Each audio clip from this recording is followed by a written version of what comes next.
எல்லாருக்கும் வணக்கம். நான் உங்கள் மகேந்திரன். ரீசெண்டாக நான் ஒரு இன்டர்வியூ கொடுத்துருந்தேன். அதில் நான் பேசின நிறைய விஷயங்கள் பயங்கரமாக ட்ரால் ஆச்சு. இன்ஸ்டாகிராம், ட்விட்டர்லேருந்து இன்னைக்கு காலைல யூடியூப்லலாம் பார்க்கும்போது எனக்கு ரொம்ப ஷாக்கிங்காக இருந்துச்சு. யாரெல்லாம் நான் ரொம்ப மதிக்கிறனோ, நான் யாரோட கருத்துக்கெல்லாம் கரெக்ட்னு இவ்வளோ நாள் என் ஃப்ரெண்ட்ஸ் கிட்ட பேசிகிட்டு இருந்தனோ, அவங்க எல்லாருமே என்னை பற்றி பேசியிருந்தாங்க. அவங்க ஒரு செகண்ட் நினச்சிருந்தா மகேந்திரன் இதை சொல்ல வரல, இதை தான் சொல்ல வந்திருந்தாரு அவங்க சொல்லியிருக்கலாம். பட் அவங்க சொல்லலை. It's okay. இது நான் தானே பேசினேன் சார், சின்ன கிளாரிஃபிகேஷன் வீடியோ கொடுத்துடலாம். அண்ட் என்னோட மக்களுக்கு நான் என்ன சொல்ல வந்தேன்றதை கரெக்டாக சொல்லிடலாம் அப்படின்றதுக்காக தான். கேள்வி கேட்டால் கரெக்டாக வந்துருமான்னு நான் கேட்டேன். நான் யாரை பார்த்து கேட்டேன் அப்படின்னா, மின்சாரத்தை வச்சு அரசியல் பண்ணுவாங்கல்ல, மக்களுடைய ஃபீலிங்ஸை வச்சு அரசியல் பண்ணுறவங்க, அண்ட் கடைசி வரைக்கும் கேள்வியை மட்டுமே கேட்டுட்டு இருப்பாங்கல்ல, அவங்கள தான் நான் கேட்டேன். அது வெகு சில பேர் இருப்பாங்க, அவங்கள தான் கேட்டேன். நீங்கள் கேள்வி கேட்டால் கரெக்ட் வந்துருமான்ட்டு. அதுக்கப்புறம் 6 மாதம் டைம் கொடுங்க, நீங்கள் கேள்வியே கேட்காதீங்கன்னு நான் ஏன் சொன்னேன் அப்படின்னா, அண்ணா ஆட்சிக்கு வரும்போது எனக்கு ஒரு 6 மாதம் கால அவகாசம் கொடுங்க, நான் கண்டிப்பாக எல்லாத்தையும் கரெக்டாக செட் பண்ணி உங்களுக்கு ஒரு நல்ல ஆட்சியை நான் கொடுப்பேன் அப்படின்னு அவர் சொன்னார். அவர் மேலே இருக்கிற நம்பிக்கையில், அன்பில், ஸோ அவரே கேட்டிருக்காரு, நம்மளும் கேட்போன்ற ஒரே சென்ஸில் தான் நான் சொன்னேன். அவர் 6 மாதம் டைம் கொடுங்க, கேள்வி மட்டுமே கேட்காதீங்கன்ட்டு. அதுவும் வெகு சில பேர், பொதுமக்கள் கிடையாது. அண்ட் அப்புறம் இந்த சோலார் சிஸ்டம்லாம் சொன்னேன். எஸ், அது என்னுடைய தப்பு தான், அது என்னோடய வார்த்தை பிழை தான். நான் ஒன்றும் பயங்கரமான ஸ்டூடெண்ட்லாம் கிடையாது. நான் ரொம்ப கஷ்டப்பட்டு 10th முடிச்சுட்டு அப்புறம் 12th போய் 11th 12th ஐயோப்பா படிக்க முடியாமல் நடுவிலே ஓடி வந்துட்டேன். ஸோ ரொம்ப சாதாரண ஒரு ஆவரேஜ் ஸ்டூடெண்ட் தான். ஸோ அதனால் நான் தப்பாக சொன்னேன். அதை நான் வந்து சோலார் எனர்ஜின்னு சொல்லியிருக்கலாம், சோலார் பவர்னு சொல்லியிருக்கலாம், சோலார் பேனல்னு சொல்லியிருக்கலாம், இந்த மாதிரி நிறைய விஷயம் சொல்லியிருக்கலாம். அங்கே நான் சரியாக என்னால் சொல்ல முடியல. நான் என்ன சொல்ல வந்தேன்றதை இப்போ நான் சொல்கிறேன். 2015 கொச்சி இன்டர்நேஷ்னல் ஏர்போர்ட், நம்ம கேரளாவில் ஒரு ஏர்போர்ட் இருக்குது. அந்த என்டையர் ஏர்போர்ட்டும் சோலார் எனர்ஜி சோர்ஸில் தான் அது ஒர்க் ஆகிட்டு இருக்கு. என்டையர் ஏர்போர்ட் நீங்கள் ஃபுல்லாக பார்த்தீங்கன்னா அந்த ஏர்போர்ட்டை சுற்றி சோலார் பேனல்ஸாக தான் இருக்கும்.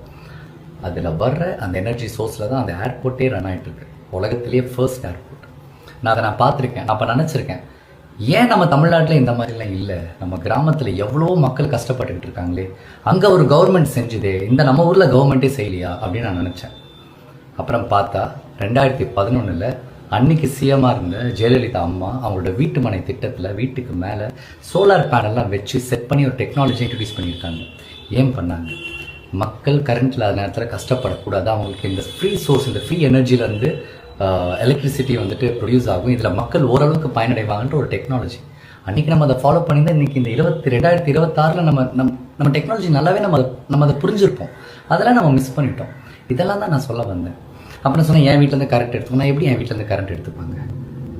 என் வீட்லேயும் கரண்ட் எடுத்தாலும் எடுத்துக்கோங்க, நான் இப்படியே இருக்கேன், கஷ்டப்படுறேன், இந்த மக்களாக கஷ்டப்படுறேன்னு தான் நான் சொல்ல வந்தேன்.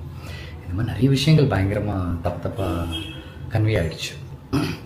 அதுக்கப்புறம் சொன்னாங்க, மகேந்திரனுக்கு பயங்கர திமிரு, அவன் வந்து சின்ன வயசுலேருந்தே பயங்கர திமிரு, ஒரு டேரக்டர் மணி கால் மேலே கால் போட்டு இன்னும் சீன் இப்பெல்லாம் கேட்டான். அப்படிப்பட்ட ஒரு சம்பவம் நடக்கவே இல்லை. என்னை பற்றி பேசினா நான் ஃபோன் பண்ணி கேட்டேன், என்னன்னா என் பேரெல்லாம் சொல்லியிருக்கீங்க, எப்போ நான் நடந்துச்சு அப்படின்ட்டு. அப்போ சொன்னால், இல்லை மகேந்திரா, உன்னை எனக்கு சின்ன வயசுலேருந்தே தெரியும், நான் சும்மா இதை விளையாட்டுத்தனமாக பேசி சும்மா ஒரு ஃபன்னுக்கு அப்படி பேசிட்டேன் அப்படின்னு. சரி, நான் பரவாயில்ல, நான் விட்டுட்டு 2 வருஷம் ஆச்சு. இன்றைக்கி நீங்கள் அதையும் கிளறிட்டு இருக்கீங்க. மகேந்திரன் திமிரு, ஆட்டிடியூட், அவன் யாருமே மதிக்க மாட்டான். அண்ட் இன்னொரு அலிகேஷன் இருக்குது, இந்த கஷ்டத்தெல்லாம் பார்த்து மகேந்திரன் மக்களோட கஷ்டத்தை பார்த்து சிரிக்கிறேன், ஏராளமாக பேசுகிறான்ட்டு. ப்ளீஸ் எனக்கு அந்த மாதிரி பட்டத்தெல்லாம் கொடுத்துறாதீங்க. இன்றைக்கி நான் ஒரு வேளை சோறு சாப்பிட்றேன், அதுக்கு காரணமே இந்த மக்கள் தான். இவ்வளோ முக்கியமான இந்த மக்களை நான் எப்படிலாம் இருப்பேன்? என் கூட வேலை பார்த்தவங்க, என் கூட பழகினவங்களுக்கு தெரியும் நான் இந்த மக்களை எவ்வளோ விரும்புகிறேன், அவங்களை எவ்வளோ நேசிக்கிறேன் அப்படின்ட்டு. எனக்கு தயவு செஞ்சு இந்த மாதிரி தப்பான பேர்லாம் கொடுத்துறாதீங்க. இப்போ நான் சரியாக நடிக்கலை அப்படின்னா, என் படம் நல்லா இல்லை நீங்கள் சொல்லுங்கள், மகேந்திரன் சரியாக நடிக்கலை, நீ ஒன்றுமே இல்லைன்னு சொல்லுங்கள், நான் கரெக்ட் பண்ணிக்கிறேன். உங்களை இம்ப்ரெஸ் பண்ணுற மாதிரி நான் நல்ல ஆக்டராக இருக்கேன். அதை தாண்டி இந்த மாதிரி தப்பான அலிகேஷன்ஸ்லாம் ப்ளீஸ் என் மேலே வைக்காதீங்க. அட்லீஸ்ட் இப்போயாச்சும் நான் என்ன சொல்ல வந்தேன்றது உங்கள் எல்லாருக்கும் நல்லா புரியும் நினைக்கிறேன்.